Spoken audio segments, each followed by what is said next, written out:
નાસિક શિરડી ખાતે football tennis સ્પર્ધામાં વિજેતા થયેલી આયુષી પટેલે પારડી સહિત જિલ્લાનું નામ રોશન કર્યું હતું.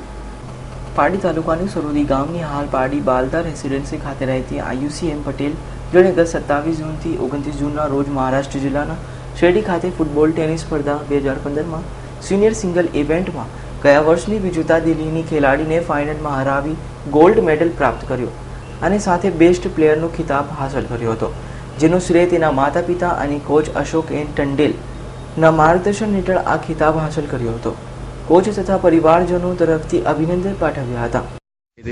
6th national football tennis championship 2015 Nashik football tennis રમવા માટે ગઈ ત્યાં મને ગોલ્ડ મેડલ મળ્યો છે અને વલસાડથી મેં એકલી જ છું. આનો શ્રેય મેં પહેલાં ભગવાનને આપું છું. ભગવાનને થેન્ક યુ કહેવા માગું છું. પછી માતા પિતાને પણ થેન્ક યુ કહેવા માગું છું. એમણે બી ખૂબ સપોર્ટ કર્યો છે મને. અને મારા કોચ પાર્ટીના અશોક એન ટંડેલને અને ભાવનગરના ધર્મેન્દ્ર સર, મહેસાણાના વિનુ સર, એમને બધાને મેં ખૂબ થેન્ક યુ કહેવા માગું છું. એમણે મને ખૂબ સપોર્ટ કર્યો છે. આજે તમે માતા પિતાનું જે નામ રોશન કર્યું છે તો આના માટે અભિનંદનના પાત્ર છે, બરાબર? તો તમે આ બાબતે અન્ય વિદ્યાર્થીને શું સંદેશ આપવા માંગે છે? એમ કહેવા માગું છું કે જેમને પોતાના એટલે જે ફિલ્ડમાં એમને ઇન્ટરેસ્ટ હોય તે ફિલ્ડમાં જ એમણે જવું જોઈએ. એટલે માતા પિતાને બી એવું જ કહેવા માગું છું કે એમને જે એમનો જે ચાઇલ્ડ છે એને જે ફિલ્ડમાં જવું હોય તે ફિલ્ડમાં જ એના માતા પિતાએ જવું જોઈએ. ફૂટબોલ ટેનિસ ટુર્નામેન્ટ નાસિક ખાતે આયોજિત થઈ હતી, જેમાં ગુજરાત રાજ્ય તરફથી 40 ખેલાડીઓ ભાગ લીધો હતો.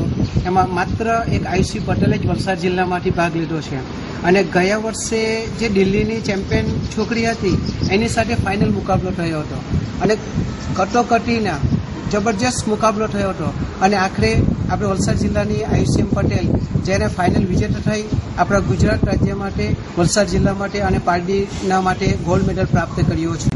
એ અગાઉ ગયા વર્ષે પણ એને 4 મેડલ પ્રાપ્ત કર્યા હતા. એક ગોલ્ડ મેડલ, 2 સિલ્વર મેડલ અને બ્રોન્ઝ મેડલ. આ વર્ષે પણ એને સખત મહેનત કરી છે અને આપણા પાર્ટીનું ગૌરવ વધારી એને ગોલ્ડ મેડલ પ્રાપ્ત કર્યો છે. આ બાબતે તમે આ જે ખેલાડી છે ખૂબ જ મહેનતુ છે. હું જ્યારે કહું છું ત્યારે પ્રેક્ટિસ માટે આવી જાય છે અને ઘરે પર સખત હાર્ડ વર્કિંગ કરે છે. અત્યારે એનું એડમિશન BBA વાપી ખાતે કોલેજમાં છે અને ત્યાં પર એ આગળ પ્રગતિ કરશે અને કોલેજ લેવલે પર નામ રોશન કરશે એવી આશા રાખું છું. અમૃત પટેલનો રિપોર્ટ, S9 ન્યૂઝ, પારડી.